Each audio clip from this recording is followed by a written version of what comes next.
エナエナレディオエナラジ。はい、ということで始まりました。こんばんは、エナエナです相変わらず挨拶がぎこちないですね。というか今更なんですが、エナエナは喋るのがあまり得意ではありません。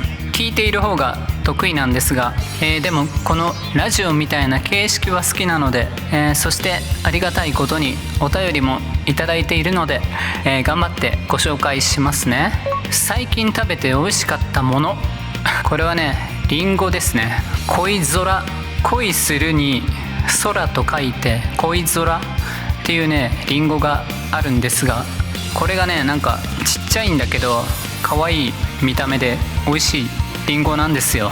エナエナが食べたのは長野県産だったんですが、もし見かけたら食べてチェックしてみてくださいね。ね、名前が可愛いと思いませんか？恋空だからね、ラブでスカイですよね。恋空で一曲書けそうな、一曲作れそうなイメージが今は浮かびませんがもしできたら君にプレゼントしますね。はい、ということで前回のお便りの続きを、もう一度読みますね。エナエナさん、こんばんは。久しぶりのエナラジ、とっても嬉しいです。久しぶりのエナラジで質問です。気づいたら社会人になって後輩も増えてきました。ですが後輩へ仕事を教えるのがとにかく苦手で困っています。人に物事を教えるとき意識していることはありますか？頭の中では分かっているのに言語化できないという私の悩みを解決してください。うるうるびっくり。はい、ということでね、いやもうね、この文章を見ると言語化能力は高い。普通あんまり言語化っていう言葉も出てこないからね。そして頭の中では分かっているのにということなので、もう君の中に答えはあるということですね。これはだから出力方法が分からないと、なんかアーティストみたいな感じだよね。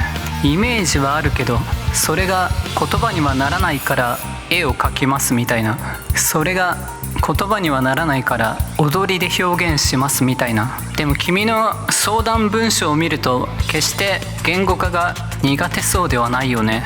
だから言語化は苦手じゃないけど仕事を教えるのが苦手だということなんですね。普通の苦手じゃなくて、とにかく苦手で困っていますって書いてあるから、とにかく苦手なんだろうねとにかく苦手で困っていますと。苦手だけど教えるのは好きなのかな。例えばエナエナもさ、喋るのも歌うのもどちらかといえば苦手なんだけど、好きだからやってるっていう部分があるんですね。だから君も教えるのが好きなら多分体当たりしながら方法を見つけると思うし、もしとにかく苦手でこれはもう私に向いてないと思うなら、代役を探すなら、後輩の中から教えるのが得意そうな人を見つけて、その子を育てて教育係にすると。いるんですよ、結構教えるのが本当に上手い人が。だからもう任せよう。で君本来の能力を発揮できる仕事に集中すると。君の能力を信じて、後輩の能力も信じて、その人自身を意識してみると解決法は自然と出てくる。